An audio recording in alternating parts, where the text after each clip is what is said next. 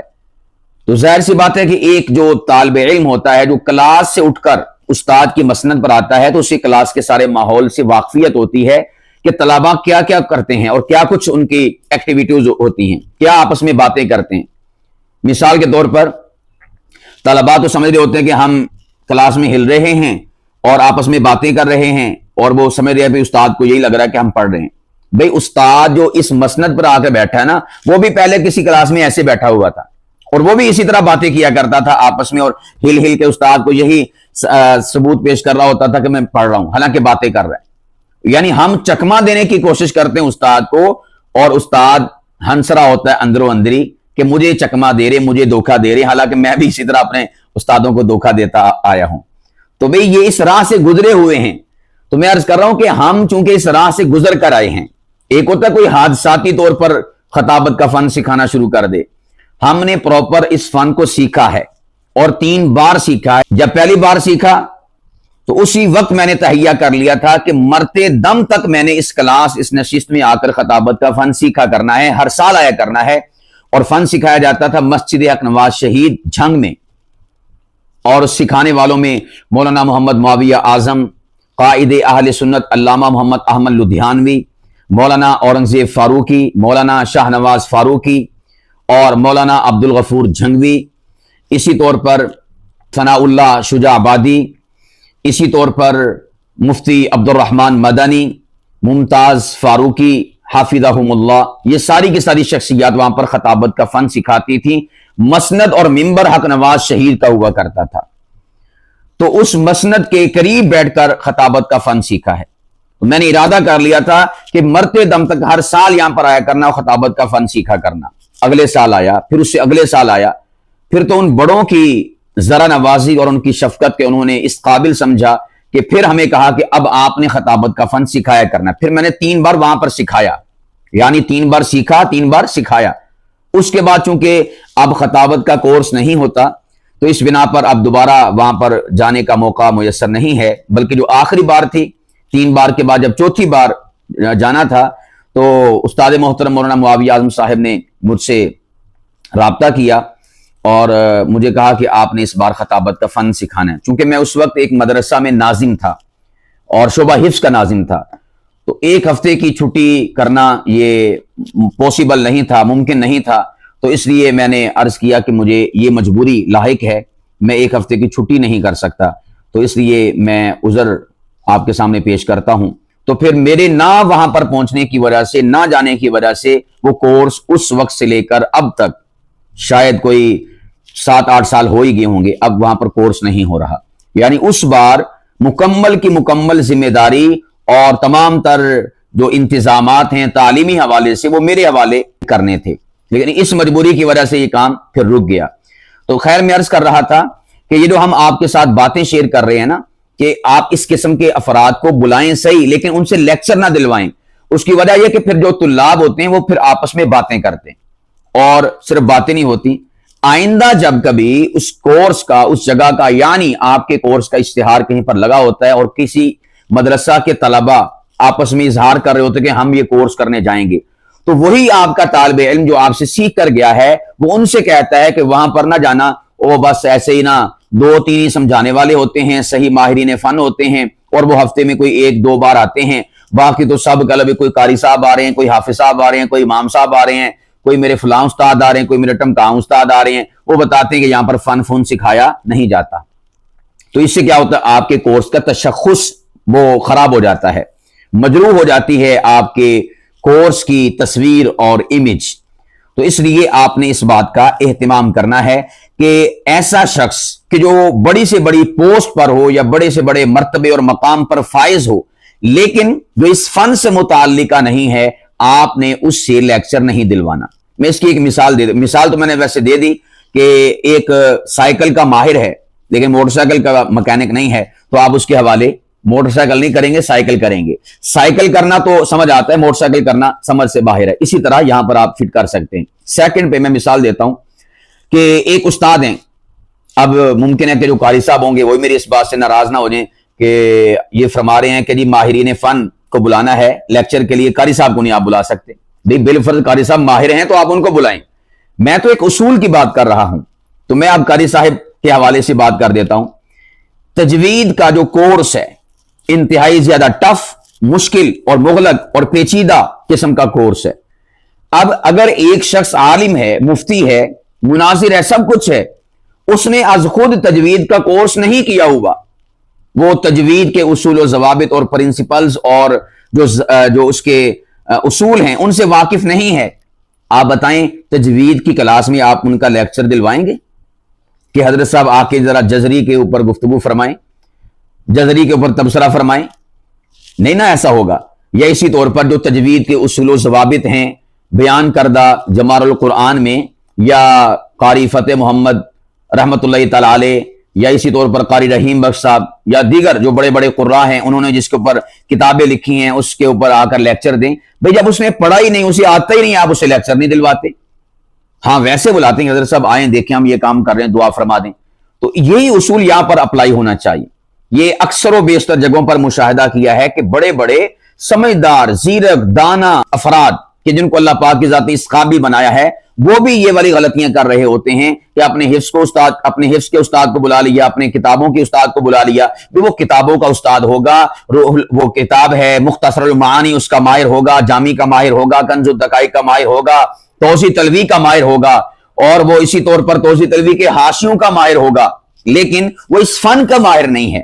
تو اس فن کے حوالے سے آپ نے گفتگو اسی سے کروانی ہے, اسی کو بلوانا ہے کہ جس کے پاس خطابت کا فن ہو, خطابت کا ٹیلنٹ ہو کہ وہ خطابت کے فن کے اوپر وہ گفتگو کر سکے. آپ نے اسے بلانا ہے.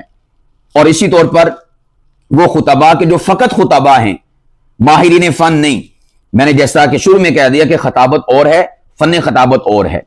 تو ایسے خطباء کے جو فن کے اوپر نہیں بات کر سکتے, نہیں بول سکتے, تو انہیں بھی بلانے کی ضرورت نہیں ہے. آپ بلاتے ہیں کہ ایک بڑی شخصیت, بڑے خطیب کا نام لکھا ہوگا تو لوگ زیادہ آئیں گے. بھی زیادہ تو آ جائیں گے, جب وہ حضرت تشریف لائیں گے تو کیا کریں گے آ کے؟ یا تو اپنی تقریر سنائیں گے, وہ تو طلباء اور جو لوگ ہیں وہ تو باہر سن لیتے ہیں. اور سیکنڈ پہ اگر آپ کہیں کہ وہ فن پہ بولیں, فن پہ, تو عام طور پر میں نے دیکھا کہ خطباء نہیں بولتے, اپنی ہسٹری سناتے ہیں کہ ہم نے ایسے کیا ویسے کیا اور یہاں تقریر کی وہاں کی, پھر تقریر پہ گئے تو اسٹیج پہ چڑھا دیا, چڑھنے لگے انہوں نے پھر واپس بلا لیا, ایک اور خطیب کو لگا دیا, وہ سپیکر راستے میں خراب ہو گیا. وہ یعنی ان چیزوں کو گفتگو کا حصہ بناتے ہیں. کون؟ خطباء. تو خطابت اور فن خطابت ان دونوں میں آپ نے فرق کو ملحوظ خاطر رکھنا ہے, اور اس کے مطابق آپ نے اپنے جو مہمان ہیں اور لیکچرار ہیں ان کا آپ نے انتخاب کرنا ہے. اور جو خطابت کا فن ہے اس کو سکھانے کے حوالے سے پورا میکانزم اور ایک نظام اور ڈسپلن آپ نے پہلے سے تیار کرنا ہے, اور اس ڈسپلن کی وائلیشن نہیں کرنی. اس میں ایک ایک چیز کو آپ مینج کریں. مثال کے طور پر سب سے جو اہم ترین بات ہے, جو انتظامات ہیں وہ اپنی جگہ پر, اس سے بڑھ کر جو لیکچر ہیں, عنوانات ہیں, اسباق ہیں, جو ٹاپکس ہیں, آپ ان کی فہرست بنائیں. کسی کے ذمہ لگائیں کہ آپ اس پر بات کریں گے کہ جو خطباء ہیں انہوں نے مواد کہاں سے تلاش کرنا ہے, کیسے تلاش کرنا ہے. کسی کے ذمہ لگائیں کہ جمعہ کیسے پڑھایا جاتا ہے. کسی کے ذمہ لگائیں کانفرنس پہ, جلسے پہ, بڑی جو گیدرنگ ہو وہاں پر بیان کیسے کرتے ہیں, چھوٹا مجمع ہو وہاں پر کیسے کرتے ہیں, مکس مجمع ہو وہاں پر کیسے کرتے ہیں. اسی طور پر عورتوں میں بیان ہے وہاں پر آپ کیسے کرتے ہیں. اسی طرح مطالعہ کیسے کرتے ہیں اس کے اوپر آپ گفتگو کروائیں. وضاقتہ کے اوپر آپ الگ سے لیکچر دلوائیں. انگ بولی, بدن بولی, باڈی لینگویج, اس سے متعلقہ آپ الگ سے لیکچر دلوائیں. اسی طور پر آپ جو خطابت کی مختلف انواع و اقسام ہیں, تقریر ہے, خطاب ہے, واعظ ہے, اس کے اوپر الگ سے لیکچر دلوائیں. خطابی جملے ہیں,